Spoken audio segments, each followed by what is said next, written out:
दोस्तों, भारत के किसानों ने फिर से प्रोटेस्ट करना शुरू कर दिया है। इस प्रोटेस्ट में पंजाब, हरियाणा और उत्तर प्रदेश के हजारों किसानों ने दिल्ली चलो नारा लगाते हुए अपने ट्रैक्टर्स को लेकर दिल्ली की ओर निकल पड़े हैं। पर आखिर ऐसा क्या हुआ जो 2020 के मैसिव फार्मर्स प्रोटेस्ट के बाद हमारे किसान दोबारा सड़कों में हैं? और इतने स्कीम्स और सब्सिडीज देने के बाद भी फार्मर्स क्यों गवर्नमेंट के अगेंस्ट प्रोटेस्ट कर रहे हैं? आइए जानते हैं इस वीडियो में।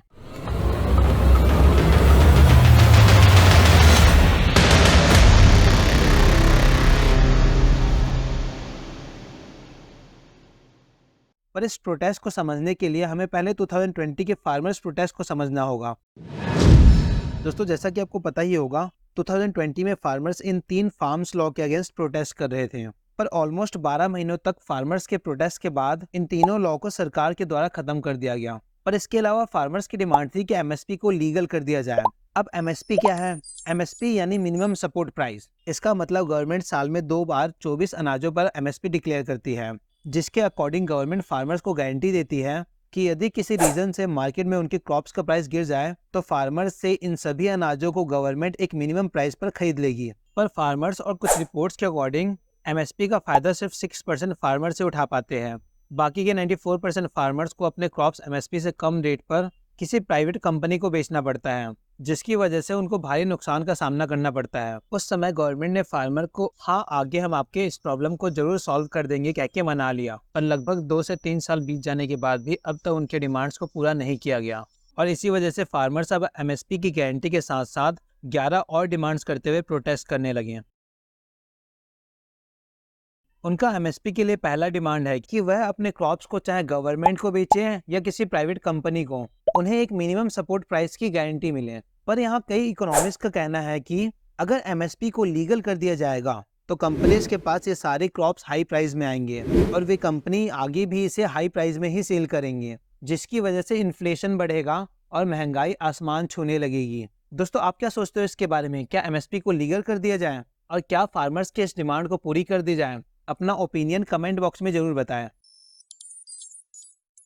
इसके अलावा दोस्तों, किसानों की दूसरी बड़ी डिमांड है कि इंडिया को वर्ल्ड ट्रेड ऑर्गेनाइजेशन से विड्रॉल कर लिया जाए। World trade organisation global trade को बैलेंस रखती है। गवर्नमेंट ऑलरेडी फार्मर्स को काफी सब्सिडीज और स्कीम्स दे रही है, जिसकी वजह से वर्ल्ड ट्रेड ऑर्गेनाइजेशन भारत के ऊपर प्रेशर बना रही है कि आप ऐसे ही अपने फार्मर्स को सब्सिडीज नहीं दे सकते। इससे ग्लोबल ट्रेड में इम्बैलेंस क्रिएट होगा। इसकी वजह से फार्मर्स का कहना है कि वर्ल्ड ट्रेड ऑर्गेनाइजेशन की वजह से उनके डिमांड्स फुलफिल नहीं हो पा रहे हैं, जिसकी वजह से फार्मर्स चाहते हैं कि भारत वर्ल्ड ट्रेड ऑर्गेनाइजेशन से बाहर हो जाए, जिसके बाद उनके सभी डिमांड्स को गवर्नमेंट आसानी से फुलफिल कर सके बिना किसी एक्सटर्नल प्रेशर के।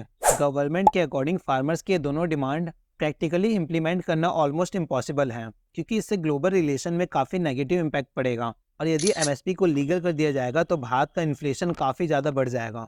इस प्रॉब्लम को सॉल्व करने के लिए गवर्नमेंट और फार्मर्स को मिलकर एक सॉल्यूशन निकालना चाहिए जो हमारे भारत और फार्मर्स दोनों के हित में हो।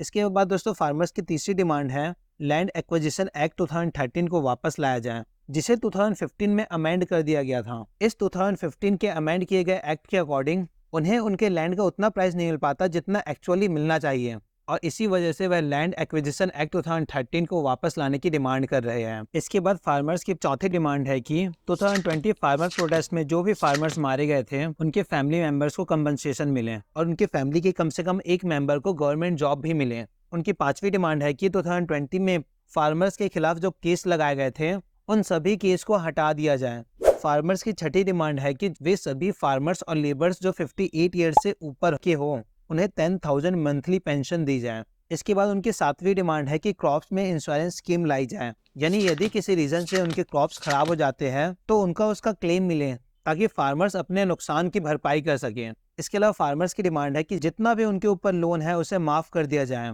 और उनके इनकम को डबल कर दिया जाए, जो कि 2016 में उनसे प्रॉमिस किए गए थे। तो ये है दोस्तों हमारे फार्मर्स के कुछ मेजर डिमांड्स। आप इन डिमांड्स को वीडियो को पॉज करके पढ़ सकते हो। हम माना कि फार्मर्स के कुछ डिमांड्स काफी इरेशनल हैं, लेकिन एक डेमोक्रेटिक कंट्री में हर किसी को पीसफुली प्रोटेस्ट करने का अधिकार है और यदि कोई प्रोटेस्ट करता है तो उसे हम खालिस्तानी या एंटी नेशनल नहीं कह सकते हैं। यहाँ फार्मर्स को शांति से प्रोटेस्ट करना चाहिए, ना कि किसी मिनिस्टर को मारने की धमकी देनी चाहिए। और वही गवर्नमेंट की बात करें तो उन्हें इन प्रोटेस्टर पर टीयर गैस और लाठीचार्ज ना करके इनसे पीसफुली बात करनी चाहिए और एक ऐसा सॉल्यूशन निकालना चाहिए जो देश और किसान दोनों के हित में हो, क्योंकि दोस्तों हमारे लिए हमारा देश और किसान दोनों इंपॉर्टेंट हैं। इसके अलावा दोस्तों आप अपना रैशनल ओपिनियन कमेंट बॉक्स में जरूर बताएं। बाकी मिलते हैं दोस्तों किसी और वीडियो में, तब तक के लिए जय हिंद जय भारत।